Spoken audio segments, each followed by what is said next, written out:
الشیطان الرجیم بسم اللہ الرحمن الرحیم الحمد للہ الذی کان موجودا قبل حدوث الاشیاء ویبقى بعد فناء الاشیاء تفرد بالاولیۃ والقدم ووسم كل شيء ما عداه بالفناء والعدم كما قال عز شانه كل شيء هالك إلا وجهه وكل نفس ذائقة الموت وقال كل من عليها فان ويبقى وجه ربك ذو الجلال والإكرام سبحان من لا يخفى عليه اختلاف النيات ولا يعزب عنه معاصي العباد في الخلوات سبحان الله الذي منه خلقة العباد وإليه المعاد فمن يعمل مثقال ذرة خيرا يره ومن يعمل مثقال ذرة شرا يره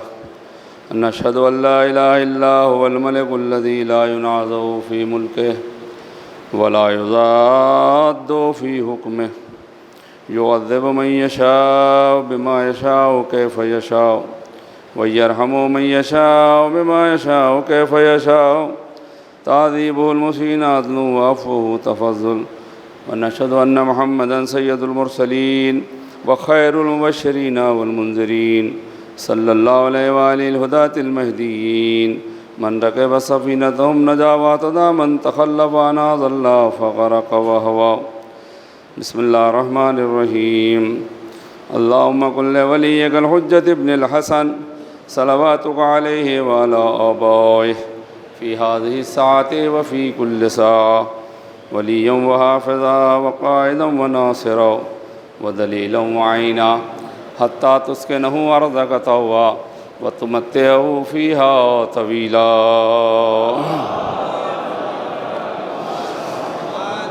أوصيكم بعد الله ونفسي تقوى الله أعوذ بالله من الشيطان الرجيم بسم الله الرحمن الرحيم ليس البر أن تولوا وجوهكم قبل المشرق والمغرب ولكن البر من آمن بالله واليوم الآخر والملائكة والكتاب والنبيين وآتى المال على حبه ذوي القربى واليتامى والمساكين وابن السبيل والسائلين وفي الرقاب وأقام الصلاة وآتى الزكاة والموفون بعهدهم إذا عاهدوا والصابرين في البأساء والضراء وحين البأس اولئک الذین صدقوا واولئک هم المتقون۔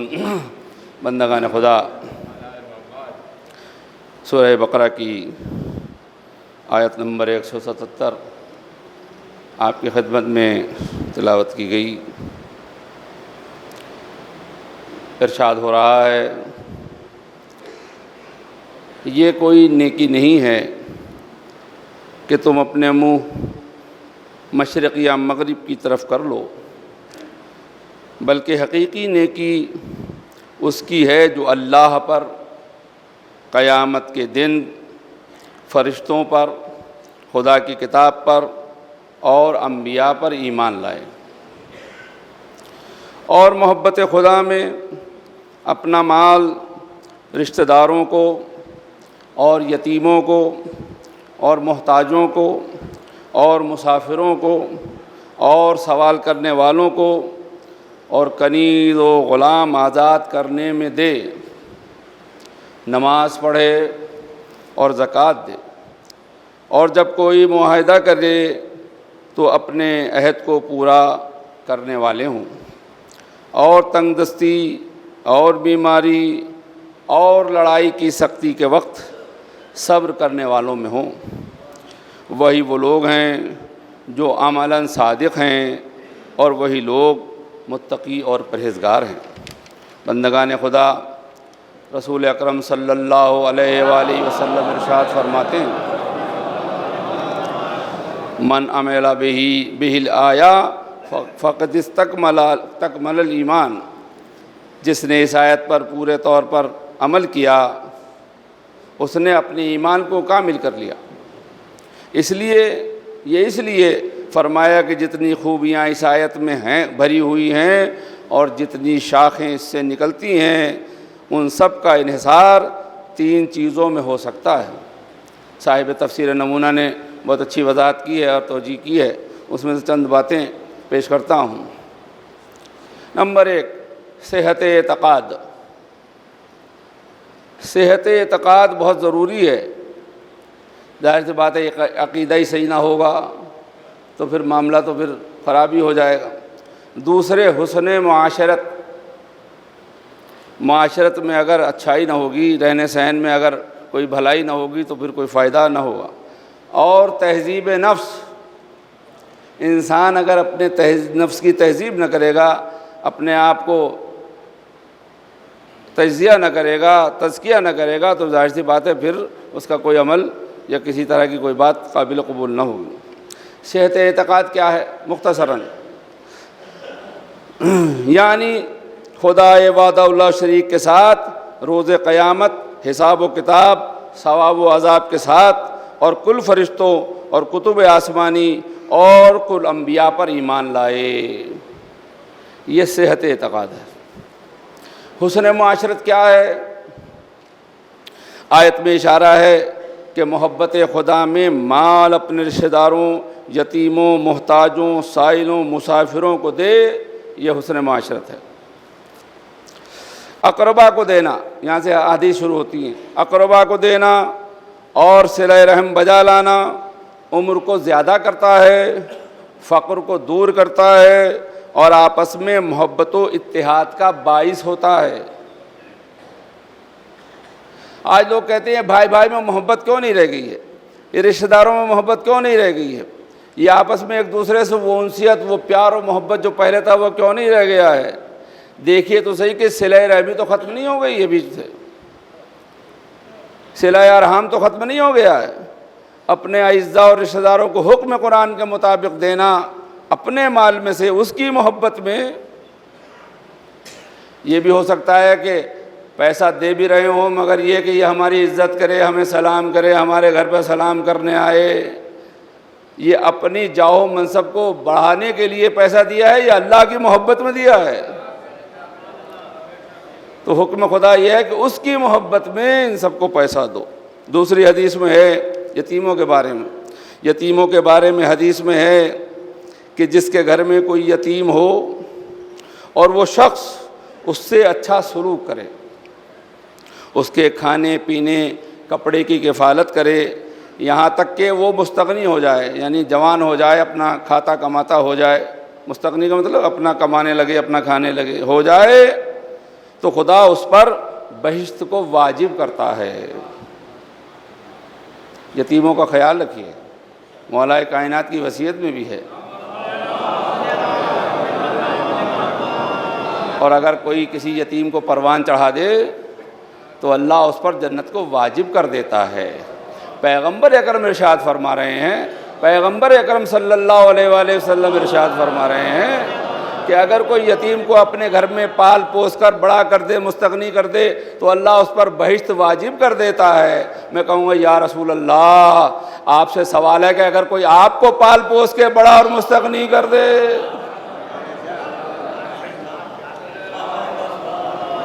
تو وہ ایسا ہوگا کہ خود جنت میں نہیں بلکہ جتنوں کو چاہے گا جنت میں داخل کر دے۔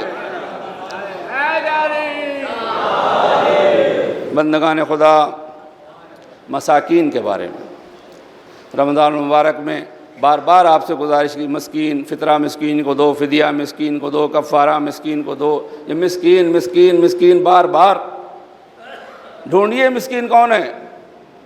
مسکین غریب سے بھی نیچے ہوتا ہے، فقیر سے بھی نیچے ہوتا ہے۔ مساکین کے بارے میں نبی اکرم صلی اللہ علیہ وآلہ وسلم نے دعا کی، خداوندہ مجھے مسکین زندہ رکھنا اور مسکین کی موت دینا اور مسکینوں کے ساتھ محشور کرنا۔ بعض ازواج نے کہا، پیغمبر جب دعا کر رہے تھے تو بعض ازواج نے کہا آپ خود ہی سمجھ لیجئے کہ کون سی زوجہ تھی جس نے کہا ہوگا، پیغمبر کی دعا پہ اعتراض کس نے کہا ہوگا، کیا ہوگا؟ یا رسول اللہ آپ اس طرح دعا کیوں کرتے ہیں؟ فرمایا اس لیے کہ مساکین مالداروں سے 40 برس پہلے بہشت میں جائیں گے۔ مسکین جو ہے وہ مالدار سے 40 برس پہلے، مالدار 40 برس تک انتظار کرتا رہے گا جنت میں جانے کا، لیکن مسکین کو کوئی انتظار نہیں کرنا پڑے گا، مالدار سے 40 برس پہلے جنت میں داخل کر دیا جائے گا۔ بندگان خدا، خداوند عالم فرماتا ہے کہ ہر مال پر ہم نے حسن معاشرت، آپس میں ایک دوسرے کا خیال رکھنا، کس طرح رہنا چاہیے۔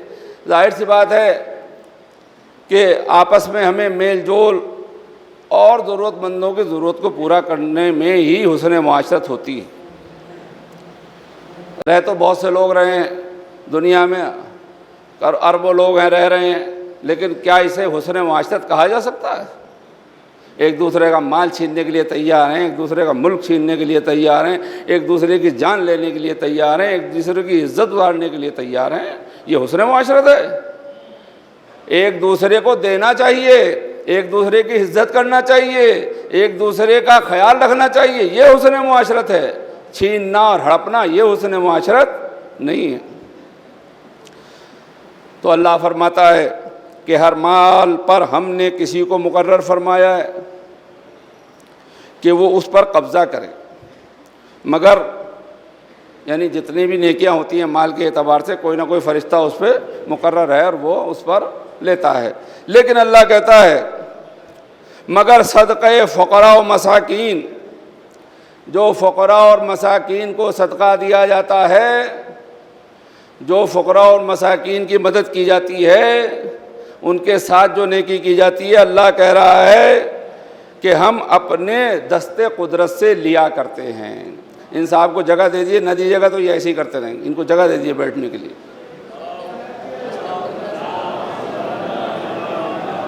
آپ متوجہ رہیں۔ فقراء و مساکین کے لیے فرماتا ہے کہ صدقہ فقراء و مساکین ہم اپنے دستے قدرت سے لیا کرتے ہیں اور کسی دوسرے کو وکیل نہیں کرتے۔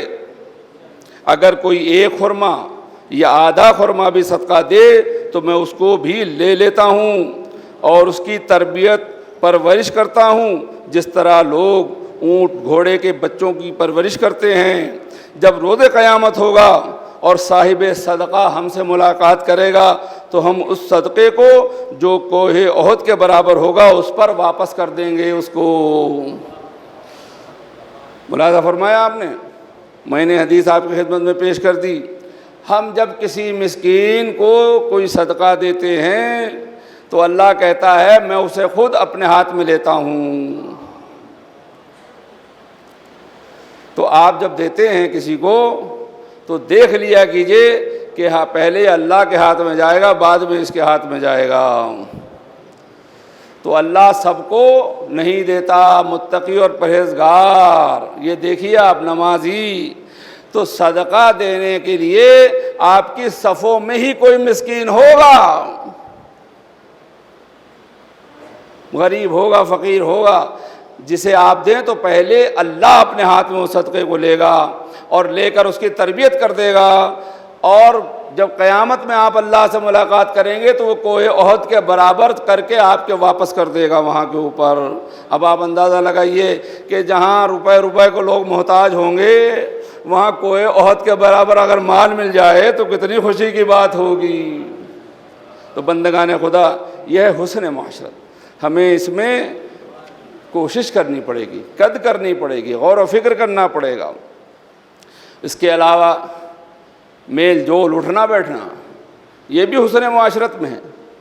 باتیں تلخ ہیں مگر آپ حضرات اگر عمل کریں گے تو ایک بھی اگر عمل کرے گا تو ایک گھر سدھر جائے گا، اور ایک گھر سدھرے گا تو ایک خاندان سدھر جائے گا، اور ایک خاندان سدھرا تو پورا ایک عشیرہ یعنی ایک گروپ سدھر جائے گا، اور ایک گروپ اگر سدھرا تو وہ ایک محلہ، اور ایک محلہ تو ایک شہر، اور ایک شہر تو پورا سماج سدھر جائے گا، اور پورے سماج کے اندر اچھی بات چلی جائے گی، حسن معاشرت چلی جائے گی۔ ایک کتاب ہے آئینہ اخلاق، جو ترجمہ ہے میرات الرشاد کا۔ آیت اللہ عبداللہ امامقانی بہت بڑے عالم گزرے ہیں، ان کی یہ وصیت نامہ ہے اپنے بیٹے کا نام، جس کا ترجمہ علامہ جوادی یعنی ذیشان حیدر جوادی علی اللہ مقامہ نے کیا ہے۔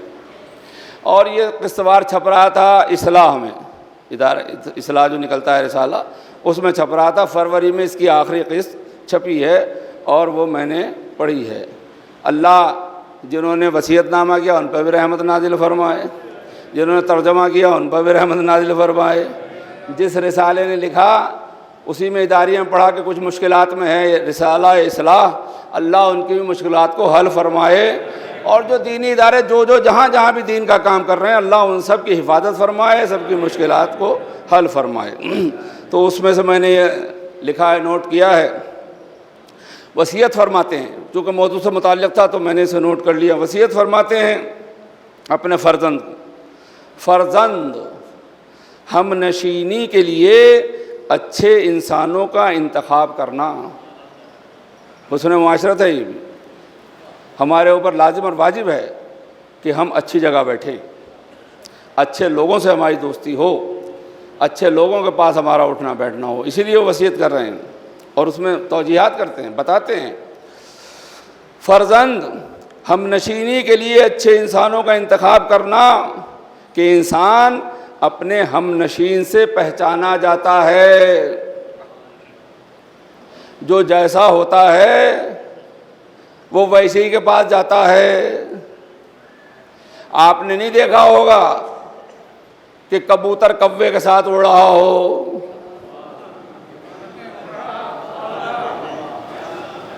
کوا کوے کے ساتھ اڑتا ہے، کبوتر کبوتر کے ساتھ اڑتا ہے۔ اب لوگ کہتے ہیں کہ ایک ملکی کیوں ہے جو فلسطینیوں کی حمایت کر رہا ہے، ایک ہی ملک کیوں ہے جو مظلوموں کے ساتھ ہے، ایک ہی ملک کیوں ہے جو مساکین کی طرف توجہ دیے ہوئے ہے، ایک ہی ملک کیوں ہے جو ظالموں کے خلاف ہے، اور باقی 56 ملک کیوں بیٹھے ہیں چپ چاپ، وہ کیوں نہیں بول رہے ہیں؟ تو یہ تو دیکھیے کہ کبوتر کبوتر کے ساتھ جائے گا، کوا کوے کے ساتھ اڑے گا۔ بھائی ان کی فطر کو پہچان لیجیے۔ یہ انہدام جنت البقیع ہے، ابھی بہت عمدہ تقریر کی ہے اور دستاویزی تقریر ہے جو ابھی پہلے ہوئی ہے انہدام جنت البقیع کے سلسلے میں، اور اسے وسیع ہو جانا چاہیے تھوڑا، اور ضبط تحریر میں آ کے چھپ جائے تو اور اچھا ہے۔ تو یہ کیوں ہوا تھا انہدام بقیع؟ اسی لیے ہوا تھا کہ کیسے لوگ تھے اور کیسوں کے ساتھ تھے، جنہوں نے اسلام میں ہمیشہ تخریب ہی کی اور تعمیر کوئی نہ کی، وہی سلسلہ تھا۔ تو بہرحال انسان ہم نشین سے پہچانا جاتا ہے، اور خبردار فاسد العقیدہ، بد عمل، پست کردار انسانوں کے ساتھ نہ بیٹھنا، کہ انسان پر صحبت کا بہرحال اثر پڑتا ہے، ماحول کا بہرحال اثر پڑتا ہے۔ میں بار بار اسی کو کہتا ہوں کہ اگر خراب ماحول میں جائیں گے تو اس کا اثر بہرحال پڑے گا، اور اپنا ہی اچھا ماحول بنا لیں گے تو جو آپ کے ماحول میں آئے گا وہ اچھا ہو کے آپ کے یہاں سے جائے گا، وہ بہترین ہو کے آپ کے یہاں سے نکلے گا۔ حضرت امیر المومنین علی علیہ السلام نے اپنے دیوان میں اشارہ فرمایا ہے، مختصر کر رہا ہوں، مجالس کو دیکھ بھال کر انتخاب کرنا، یعنی بیٹھنے کی جگہ جہاں بیٹھنے جا رہے ہیں۔ اگر عثمانی میں بھی لیں تو اس میں بھی آپ کو انتخاب دیکھ بھال کے کرنا چاہیے کہ کہاں جا رہے ہیں کہاں نہیں جا رہے ہیں۔ جہاں دیکھو ذکر خدا ہو رہا ہے وہاں بیٹھ جاؤ، کہ تم عالم ہوگے تو لوگ تم سے فائدہ اٹھائیں گے۔ اگر کوئی عالم دین کسی بزم میں آ جاتا ہے، عام بزم میں، تو لوگ اس سے فائدہ اٹھا لیتے ہیں، 2-4 مسئلے پوچھ لیتے ہیں، 2-4 علمی مسئلے حل کر لیتے ہیں، 2-4 اخلاق کی باتیں ہو جاتی ہیں، اور وہ کچھ اپنی طرف سے بھی انہیں بیان کر دیتا ہے، تو عالم کا فائدہ اس مجلس میں ہو جاتا ہے۔ تو مولا یہ فرما رہے ہیں کہ وہاں جہاں ذکر خدا ہو رہا ہے وہاں بیٹھ جاؤ، کہ تم عالم ہوگے تو لوگ تم سے فائدہ اٹھائیں گے، اور جاہل ہوگے تو تمہیں علم دیں گے وہ لوگ۔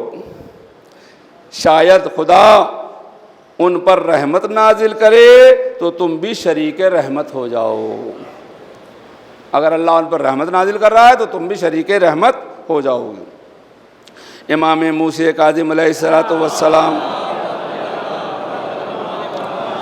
نے فرمایا کہ مزبلے کے قریب، جسے گھورا کہتے ہیں یہاں، سمجھانے کے لیے بولنے پڑتے ہیں لفظ، فرماتے ہیں کہ مزبلے کے قریب کھڑے ہو کر عالم سے گفتگو کرنا۔ اگر کسی ویسی جگہ بھی ہے، رستے چلتے میں کوئی ایسی جگہ ہے جہاں، یہاں لکھنؤ میں تو گلی گلی میں کوڑا پڑا ہوا رہتا، میں جب گھر سے آتا ہوں، ہم جب چلتے ہیں تو 10 جگہ کوڑے سے ہو گزرنا پڑتا۔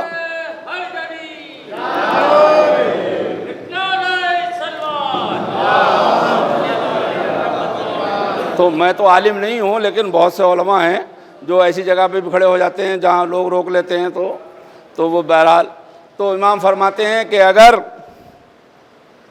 مزبرے کے قریب ہو کھڑے ہو کر عالم سے گفتگو کرنا، فرش مخمل پر بیٹھ کر جاہل سے بات کرنے سے بہتر ہے۔ بہترین مخملی گدے لگے ہوئے ہیں اور وہاں جاہل بیٹھا ہے، تو اس سے بات کرنے سے بہتر، کسی کوڑے کی جگہ پر عالم کھڑا ہے تو وہاں بات کرنا بہتر ہے، اس سے بات کرنا بہتر ہے۔ اس سے اندازہ ہوتا ہے کہ جاہلوں سے کتنا دور رہنا چاہیے، جاہلوں سے کتنا دور رہنا چاہیے۔ اگر اچھے پنکھا، اے سی، بہترین فرش، کھانا پینا کر کے بھی جاہل دعوت دے تو اس دعوت میں نہ جانا۔ سڑک پہ کھڑا ہوا عالم بھی اگر ہے، وہ عالم ہے اور وہ دعوت دے رہا ہے تو اس کی بات سن لینا، اس کی بات مان لینا، جاہل کی نہ ماننا۔ شیخ صدوق فرماتے ہیں، بتا آخری باتیں اس خطبے میں، فرماتے ہیں روایات میں پست انسانوں کی تفسیر حسب ذیل معنی سے کی گئی ہے۔ حسن معاشرت، بیٹھنا اٹھنا کن لوگوں میں، کس طرح جائیں، تو پست لوگ کون ہیں جن میں نہ بیٹھا جائے، اس کی انہوں نے تفسیر اس طرح کی ہے۔ نمبر 1، پست وہ ہے جسے یہ خیال نہ ہو کہ میں کیا کہہ رہا ہوں، اور نہ یہ ہوش ہو کہ میرے بارے میں کیا کہا جا رہا ہے۔ سمجھ سکتے ہو تو سمجھیں۔ پست لوگوں سے کے پاس بیٹھنے کو منع کیا گیا ہے۔ پست کون ہے؟ پہلی قسم، جسے یہ پتہ نہ ہو کہ میں کیا کہہ رہا ہوں، اور یہ بھی ہوش نہ ہو کہ میرے بارے میں لوگ کیا کہہ رہے ہیں۔ کوئی انسان ہوا؟ جانور کی یہ صفت ہے، اگرچہ جانور تو کچھ بول نہیں پاتا، لیکن اسے لوگ کیا کہہ رہے ہیں، گدھا کہہ رہے ہیں کہ بیل کہہ رہے ہیں، اس پہ کوئی اثر پڑنے والا نہیں ہوتا۔ تو ایسے لوگوں کو بھی سمجھنا چاہیے۔ آج کوئی ڈیوٹی بدل گئی ہے یہاں، تو انہیں تاروں کا یہ الیکٹرانک معاملہ ایسا ہی ہوتا آج کل کا، کہ اس میں جو ہے وہ نہیں معلوم ہو پاتا۔ بہرحال جہاں تک میری آواز پہنچ رہی ہے آپ ملاحظہ کرتے رہیں، کبھی کبھی چھٹی لینی پڑتی ہے، اس طرف نہیں آ رہی ہے۔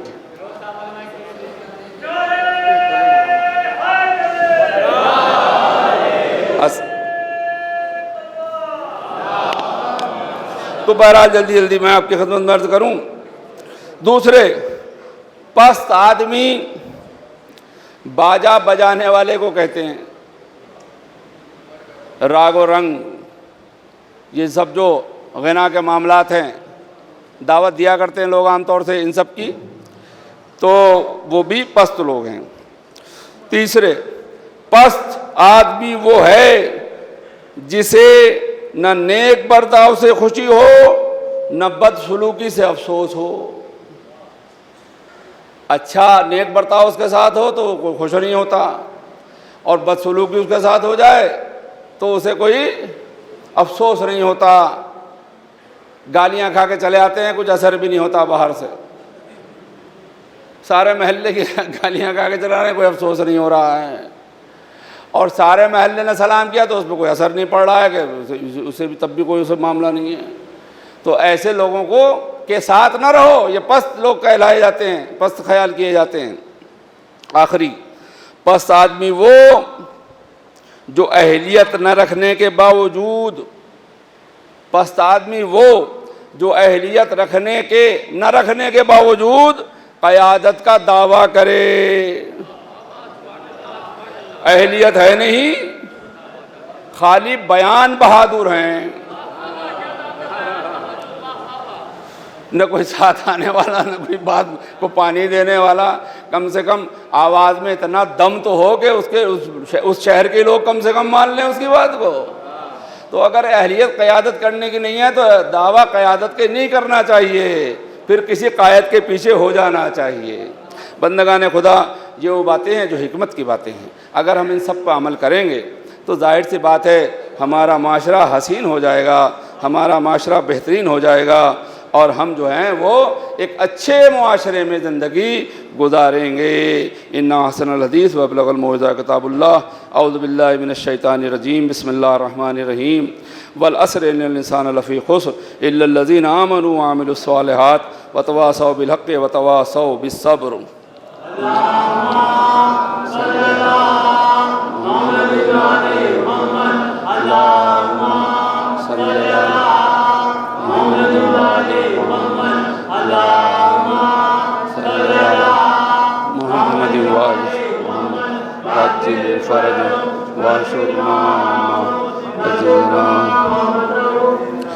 اعوذ باللہ من الشیطان الرجیم. بسم اللہ الرحمن الرحیم. الحمد للہ الذی لا الہ الا هو الحلیم الکریم غافر الذنب وقابل التوب وهو الغفور الرحیم. سبحان من سبقت رحمتہ غضبہ وبسط الیدین بالرحمہ. سبحان من لم یکلف نفسا الا دون وسعها وعفا عن السیئات ولم یجاز بها. سبحان من لا يزداد ولا معاصي العباد الا کرما وجودا وعلى كثرة الذنوب الا عفوا وصفا. نشهد ان لا اله الا هو اللطوف العباد بجوده والعواد للمذنبين بحلمه. ونشهد ان محمدا نبيه وحبيبا سيد المرسلين وشفيع المذنبين بعثه رحمة للعالمين. صلى الله عليه وآله الداعين الى سبيل الله بالحكمة والموعظة الحسنة قادة الامم واولياء النعم ومعدن الرحمة. اوصيكم عباد الله بالتوبة. اعوذ باللہ من الشیطان الرجیم. بسم اللہ الرحمن الرحیم. قل یا عبادی الذین اسرفوا علی انفسهم لا تقنطوا من رحمت اللہ ان اللہ یغفر الذنوب جميعا انہ هو الغفور الرحیم. بندگان خدا، موسم سخت ہو گیا ہے، لو چل رہی ہے، اس کے بعد بھی آپ تشریف لائے ہیں جمعہ پڑھنے کے لیے. الحمدللہ مومنین اس طرف متوجہ ہیں، اور کیسا بھی موسم ہو، ٹھنڈک ہو کہ برسات ہو کہ گرمی لو چل رہی ہو، پھر بھی حاضر ہوتے ہیں اللہ کی بارگاہ میں اور سجدہ ریز ہوتے ہیں اور شیطان کی کمر کو توڑ دیتے ہیں اور اللہ کی بندگی کا ثبوت دیتے ہیں، عبدیت کا ثبوت دیتے ہیں. اور یہ انشاءاللہ ہوتا رہا ہے اور ہوتا رہے گا. دنیا والے یا شیطان لاکھ چاہے کہ اللہ کے سجدہ کرنے والے دنیا میں نہ رہیں، لیکن ایسا ہو نہیں سکتا. شیطان ایک دن ہار جائے گا اور اللہ کے بندے جیت جائیں گے. توبہ و استغفار کی نصیحت کرتا ہوں. شیطان گناہ کرا دیتا ہے، بندہ متوجہ نہیں ہوتا، لیکن اللہ نے بھی کہا ہے کہ شیطان اگر کوئی توبہ کر لے گا یا ہاتھوں کو بلند کر دے گا تو میں اس کی توبہ کو قبول کر لوں گا، اسے معاف کر دوں گا، اسے بخش دوں گا، اور میرے علاوہ کوئی اور بخشنے والا نہیں ہے. انہدام جنت البقیع کے سلسلے میں آپ تقریر میں سن رہے تھے، بہت سے لوگوں نے نہیں سنی، لیکن بات یہی ہے کہ بنی امیہ اور بنی عباس نے ساری کوشش کر لی کہ اہل بیت کے آثار کو مٹایا جائے، اہل بیت کو لوگ بھول جائیں، لیکن ہو نہ سکا. آخر میں یہ کوشش پھر کی گئی کہ اہل بیت تو نہیں بھلائے جا رہے ہیں، لیکن ان کے آثار کو، ان کے روضوں کو، ان کے قبوں کو مسمار کر دیا جائے، اس لیے کہ لوگ یہاں آتے ہیں تو ان کی یاد آتی ہے. تو اس میں وہ کامیاب نہ ہو سکے. پہلے تو لوگ جنت البقیع میں جا کر ہی زیارت کیا کرتے تھے جب وہاں قبے بنے ہوئے تھے، لیکن جب سے انہوں نے مسمار کیا ہے تو پوری دنیا کے شیعوں کے ہر دل میں ان کے قبے بنے ہوئے ہیں اور روز ان کی زیارت کر رہے ہیں. اور جو بھی حج میں جاتا ہے، کوئی بھی جائے، جنت البقیع میں ضرور جاتا ہے، زیارت قبور کے لیے ضرور جاتا ہے، تو وہ اپنے مقصد میں کامیاب نہیں ہو سکے. اب میں ان سے کہتا ہوں، اپیل نہیں کہتا ہوں، میں ان سے کہتا ہوں کہ تم اپنی سازش میں اور اپنی چال میں ناکام ہو گئے، لہذا اب زیادہ اس رسی کو اور نہ کھینچو ورنہ یہ ٹوٹ جائے گی، اور یہ ٹوٹے گی تو اس کے دو نتیجے ہوں گے۔ ایک نتیجہ تو یہ ہوگا کہ جنت البقیع میں قبوں کی تعمیر ہوگی، اور دوسرا نتیجہ یہ ہوگا کہ تمہاری حکومت نیست و نابود ہو جائے گی اور تم دنیا سے حرف غلط کی طرح مٹ جاؤ گے۔ جیسے بنی امیہ اور بنی عباس مٹ گئے، اسی طرح آل سعود بھی مٹ جائیں گے، ان کا کوئی نام لینے والا نہ ہوگا۔ میں سمجھتا ہوں کہ آپ متوجہ ہوئے، اب احتجاج ہوگا انشاءاللہ بھرپور طریقے سے۔ اب اور زیادہ ضرورت ہو گئی ہے کہ ہم احتجاجات میں زیادہ سے زیادہ حصہ لیں اور بڑھ چڑھ کے حصہ لیں، اس لیے کہ اب آخری وار ہونے جا رہا ہے،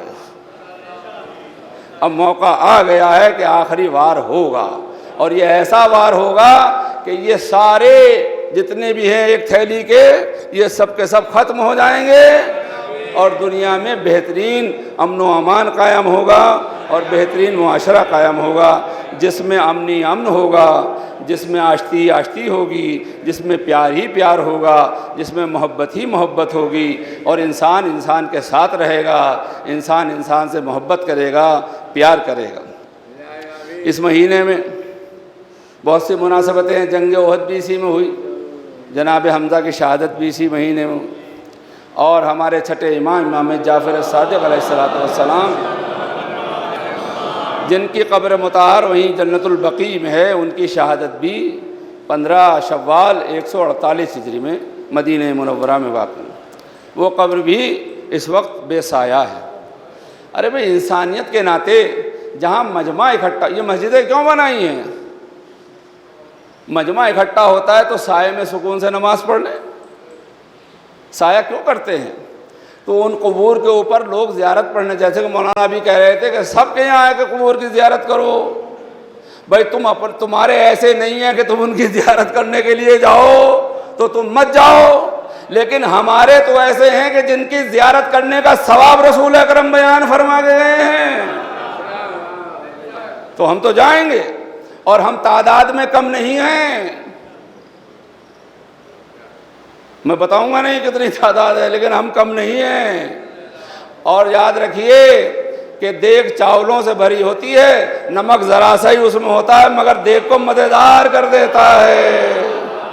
چاہے دنیا مسلمانوں سے بھری ہوئی ہو، اگر اسلامی روح مسلمانوں میں ہے تو وہ شیعوں کی وجہ سے ہے جو اسلام کو زندہ کی ہو۔